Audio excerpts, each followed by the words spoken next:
North side of Grand Rapids, where several homes are flooded near the Grand River just north of I-96. 24-hour News 8's Marley Ginter is there live now. Marley, what are you seeing in that location? Well, Sue, look at this. This is what people are dealing with out here. People just coming up out of their homes right now, taking as much things as they can out of their soggy houses out here. We are right at Briggs and Elmdale, and this is what we're seeing out here now. You can see just how high this water has come up out here.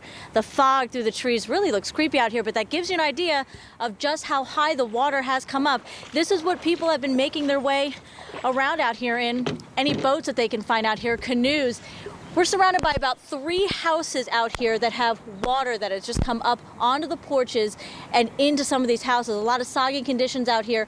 People have not been officially told to leave their homes, is what I'm being told right now. But of course, they're doing that on their own because, as you can imagine, being in these homes with all this water, not a comfortable thing right now. And I see a lot of people walking around in bare feet. Not a good idea either, but I'm sure that they're going to be getting back into this canoe, heading over to their house because they're trying to get as much stuff out as possible. Again, we're on the north side of Grand Rapids, right at Briggs and Elmdale.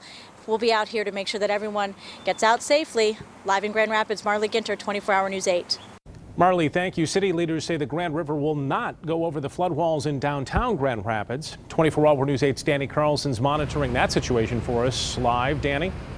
Brian, we're just a little bit south of where Marley is. We're on a dock on one of the boat ramps north of the city of Grand Rapids, and usually the water goes up until about that tree. You can see that tree several feet underwater. I'm on this dock at about the halfway point to where the water was just yesterday when our crews were out here last night. It's being described as an all-hands-on-deck type situation within the city of Grand Rapids. We are told by the mayor the last time the city flooded this badly was back in 1904, and back then the entire west side flooded.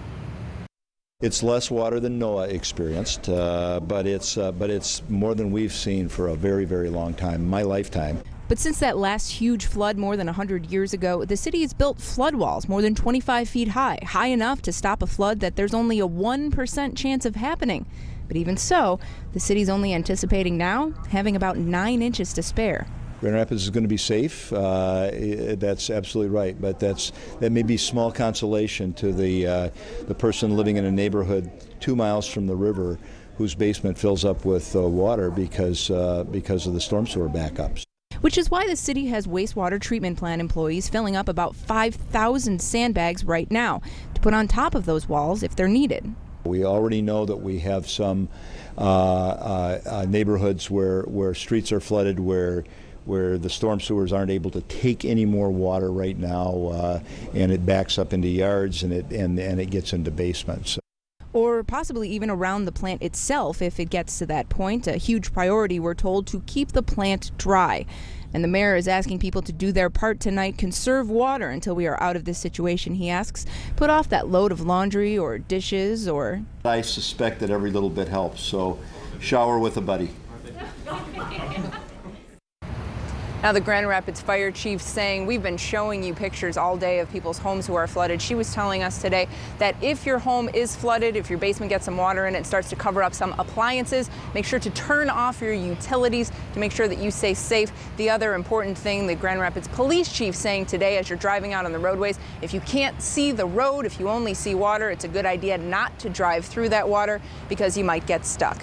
Live in Grand Rapids, Danny Carlson, 24-hour News 8.